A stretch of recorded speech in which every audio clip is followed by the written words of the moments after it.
basking in the sun as we do this video. Yeah, so in one of our previous videos, I shared with you guys my culture shocks here in the UK, and we told you in that video that we will do a part 2 because we had not finished with the culture shocks. Yeah, it's a little bit long, so... Yes. What we're going to share today are what I love the most about living here in the UK. Like, I've fallen in love with this place, you know? Yes. Because of these things. And I don't mind this bad weather. I don't mind not having the sun. Like, I feel so home. I feel so happy being here because of some of those things that I will mention. Yeah. Since I came to the UK, let me tell you, I can count the number of times I have cleaned my shoes. Like, your shoes will never get dirty here. Your shoes don't get dirty here. And the number Unless of times you make it dirty. Yeah, the number of times I have cleaned my shoes was when we went into the bushes, into the forest for nature walks. Yeah. So it's natural that your shoes getting dirty in the forest when it is rainy. Yeah, otherwise, I'm so amazed that I wear white shoes, white sneakers. I walk out here for long distances. I go to many places and my shoes do not get dirty. Sorry guys, we had to change the location because there's some kids playing over there. The transport system in the UK makes me want to live here forever. Not in the UK, in London. Let me talk about London because we have not been to other parts of the UK. Like, the transport system here is so modern, it's so complex, it's complicated for a newcomer. Like, in the beginning I was finding it so difficult going out by myself because, my lord, things are so way different here compared to Nairobi. My experience says in Nairobi no one really follows the traffic lights. Here we do. We have a system, and how the system works, even the transportation, it is very complex, but once you catch up with the flow, you understand how it builds up, and it will be very easy and makes your life easier as well. Yes, you can actually survive without a car in some parts of London, not everywhere, in some parts of London. So actually I was going to get into the traffic rules thing. Guys, when I came here, one thing that amazed me and one thing I loved about this place is that at least they are following traffic rules. And like in Nairobi is so chaotic. The streets are so chaotic. Like, I remember us too, that the traffic lights, when it was green, I was scared to cross the road because nobody is stopping. No, not any car was stopping. And some pedestrians were passing me by, and they were saying, "Come, this is the time you need to cross the road." Because they saw that I was lost. Like, especially at the zebra crossing, I was so shocked that cars are actually stopping for me to cross. Cars are stopping for me to cross. So, okay, we have the zebra crossing drawings on the roads. Yeah, because it's mandatory to paint on the road, but that's it. It has no function. It has no function. Like, the only zebra we recognize in Nairobi is the zebra in the park. Zebra the animal. I never, not even one time a car ever stopped or a vehicle ever stopped for me to cross at the zebra crossing. So when cars stop here for me to cross, it usually makes me wonder, and I'm like, is this for real? Or will they hit me? You know? They are not playing. Like, they stop when this is the rule. So when a pedestrian stops at the road and seeking for cars, like left, right, and there is a car and it's a zebra, they automatically stop. Yeah, they automatically stop. Yeah. So like that really amazed me, and it made me to love to live here in the UK. So apart from the zebra crossing, where there are no zebra crossing, there are lights. The traffic lights, they are working here very well. Like, you have to press on the, what do we call? It's a if button. You want to cross. It's just a button. Yeah, there are buttons on the road, and you press, and the lights will stop the cars for you. Yeah, so what you need to know about these buttons, somewhere the system are automatic, so it will automatically stop when it's your turn to cross the road. Yeah. But you need to press the button. So where the system is not automatic, it won't stop for pedestrians. So like side roads, not the main roads. I'm talking about not the main roads. So you press the button and the traffic stops immediately. The cars stops for you to pass. Yeah, the lights changes to red for them and green for you. Yeah, so I really appreciate that a lot, guys, because in Nairobi you have to use your instincts to cross the road, because nobody will, no vehicle will stop for you. Like, you'll find even motorbikes coming from the opposite direction, you know, and I found it to be very dangerous. Yeah, there was a time like that was trauma for me. There was a time I was to cross the road, and then I crossed, but I was in the middle and cars were on.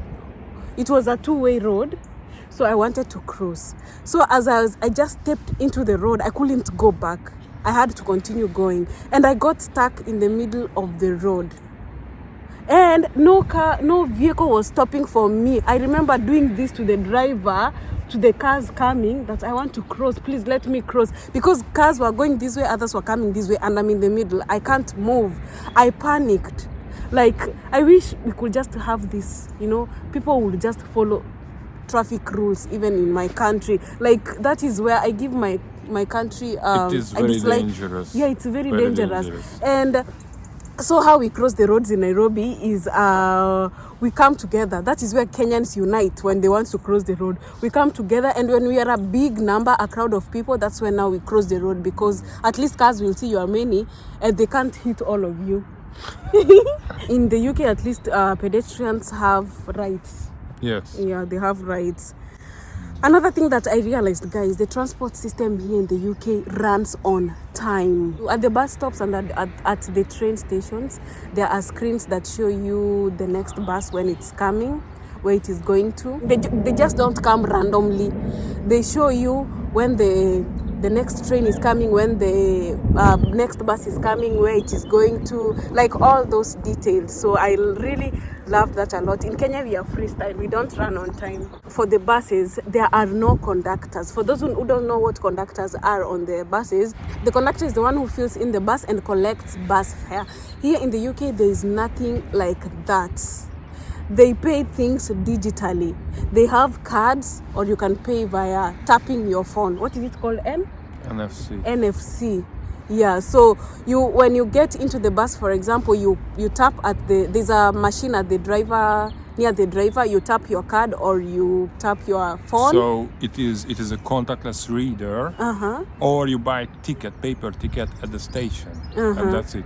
But in the bus, there's no one to stop the bus for you. Like the way in Kenya, you tell the conductor where you want to alight.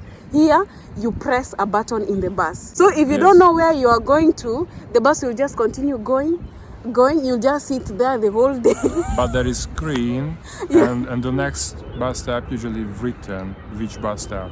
And when there is a diversion or delay, whatever, the driver communicates. Yeah, there are announcements, automated announcements, plus the driver also announces. Actually, I forgot to tell them that there are those automated announcements where they tell you which is the next stop. Yes. Yeah, they announce the next stop. An interesting fact about the buses, not every bus stop they need to stop at. So practically, if it is a busy road and there are no passengers standing in the bus stop and there are no passengers who wants to alight, the bus will not stop. It will not stop. So practically, if you are sitting in the bus stop and not standing, they will go.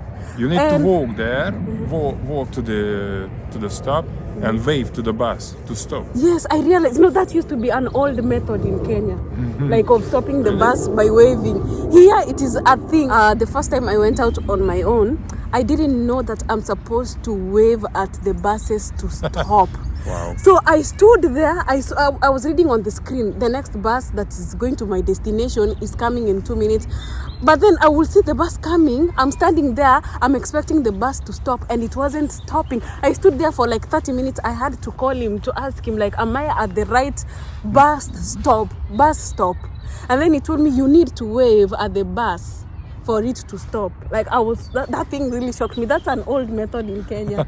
We used to do that long ago. Then another thing I realized, oh my God, people here are so polite. Guys, every time saying please, thank you, goodbye, like at the buses. Yes, and when you ring the bell for the bus and Yes. it stops, you get off You and need you to and say- you walk to the front, like you passes by there, you're passing by there. You need to say thank you, you to the driver, or driver. when you get off, you say thank you, driver. Yeah. So the yeah. first time I saw people like saying thank you was, I don't know, I can't remember when it was, but I asked him, why say thank you to the, why are they saying thank you to the driver? And he told me it is a culture here. It is polite to say, when you are near the driver, it is polite to say thank you. Yeah. Otherwise, just imagine how many times they are facing with rudeness when people are being ignorant. Yeah. So it is a good thing. You are making someone smile. It is a Yeah. good thing. It's always a good thing. So It's so cute. stay kind at all times. Yes. There is no music in buses here. No, there's none. It's There is no unimaginable. music. The buses here are so quiet. Kenyan buses are very famous in the world because of how decorated they are. They have screens on every seat. Some buses have screens. Did you know that the same system in Kenya existing in Nigeria? Only in Nigeria and in Kenya. Only in The Kenya? same matatu With- with with noise graffiti. and graffiti on the side. The Graffiti same. and big screens and Yeah. big speakers. Like there are buses you get, you can even become deaf. Like they play Yeah. loud music. Even on a Monday morning when you are depressed. Like in Nairobi, there is no chance for you to get depressed. Executing, Selassie I start the crew. Soldiers for Selassie army. Here comes trouble, here comes the So in day. Kenya, practically you don't need to listen to your own music because they play for you. But here you have your earbuds and you listen to yourself. Exactly. Yeah. Yeah, people are too quiet. When I was there, I didn't like them. I wasn't getting on buses that have too much music. There are some buses which at least they regulate the volume of the music, but there are these matatus called manyanga. Say manyanga. Manyanga. Manyanga. Manyanga. Yes, those ones, even the conductor themselves, they have on bling bling. They put on bling bling. They put this, what do we call these things for the teeth? You know, that kind of vibe. It's like you are in a moving disco. Have I ever been on one like this? No, I no. You didn't take me to that. Next time when you go, I'll take you into such kind of a bus. So, like for our buses in Kenya, when you want to alight, you just tell the driver that you want to not the driver. You tell the conductor that you want to alight, and what they do, they hit the bus. It is very tedious work, you know. They hit the bus to signal the driver that the driver that there's someone who wants to get off. So they usually like to say Dere Shukisha. Say Dere Shukisha. Dere Shukisha. Yeah, you're so good. Dere Shukisha. Dere Shukisha. Nashuka hapo. Nasuka Apple. What does it mean? Like the driver stopped the bus, and when they are calling people into the bus, they usually say, let's say you are going to Githurai. They say the destination where the bus is going to and the amount of money you will pay. Like let's say we are going to Githurai. They say Githurai, kumi Githurai. Kumi Gidurai. Kumi Githurai. Kumi Gidurai. They like doing that. Kumi Githurai. Gidurai. Gidurai. That's how they call the passengers into it's like a competition at the bus stations. Sometimes they fight for passengers. Like they can even carry you into the bus. Either you want to walk or you want to take a bus or because other they are direction. in a they take. competition to fill their bus. Like there are many buses at the station, and they want to fill in their bus, so they have to compete for the. They are fighting for the passengers. for the bread of the day. Yeah, it is. it is very hard work, you know, shouting. It's hectic. We use cash. We don't use card like the way it happens here. We use cash. So there are sometimes when you get into disputes with the conductors because they refuse to give you back your change. It used to annoy me a lot. The trains, it's very advanced, and I found it to be so difficult in some train stations because there are train stations that are massive. They are so huge. They have so many platforms. Yeah, so for those who come from on an opposite system, in the beginning it's a bit tough until you get used to. Yeah, but these big stations, they are really complicated. Guys, I also noticed okay, in Kenya we have something called pikipiki. The pikipiki motorcycles business is booming. Even like I think most countries in Africa, we like pikipikis are part of the transport system. Here there are no pikipikis. What they have here is the bicycles. Can you explain a little bit about the bicycles? Like especially in London, in the center. Is it center? Central? Yeah, it's for making the nation healthy. First of all, that's why there are many mark on the roads for bicycles. Yeah, like you have your own line. Yeah, on like the side of the road. There are bicycles you can hire just by a top of your phone or your bank card. So yeah, so you get to the bicycle station. I'll call them bicycle station. There's a machine 1 hour, there. 24 hours. Yeah. There's a machine there, so you choose whatever you want. You pay, and then now you go and take your bicycle. How do they ensure that you return your bicycle after you take it? Well, there's GPS in the bike, so if someone steals it, they will catch that person. You can also hire scooters? Yeah, scooters are different. They also have GPS, but they need at least provisional driving license. Oh, you need a driving license for that? To authorize yourself when you hire the scooter. Wow. And also scooters they are electric. So yeah, they are electric. You don't need to go like with a skateboard. They are just going on the road. Okay. So basically they have batteries. They have battery level, and on your phone when you are hired via Uber, you can check for the battery level which is closest to you. By the way, you'll need to teach me how to ride a bicycle.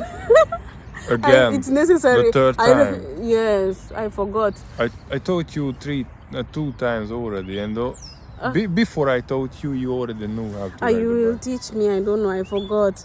So there are also trams. I have not seen a tram yet. Are there trams in London? Yeah, in South London there are trams. Okay, you will take me to see trams. Also cable cars. You will take me. Yeah. Cable cars. Yeah. Anyway, guys, I think we have mentioned enough. We hope that you have enjoyed this video. I'm still learning how to go about with the transport system here. I'm not yet there. I'm still in the learning stage. From the culture shock video, Sam suggested that we should do your culture shocks when you came to Kenya. Wow, that's gonna be a long one. Yeah, so we will sit down and do that video. Yeah, and he will share his experiences, his culture shocks when he came to Kenya. Well, wow, we need to go to a warmer environment for that. Yes, we will do that. Anyway, guys, so far, thank you so much for watching this video. Thank you so much for hitting the like button down below here. Yeah, please hit the like button down below. We hope you enjoyed this video. Yeah. I enjoyed, and I appreciate both worlds, the London world and the Nairobi world. I appreciate both. Yeah. Me too. I appreciate all where I've been before. Yes. Yes, so thank you so much for watching this video, and we look forward to see you on our next one. Stay tuned.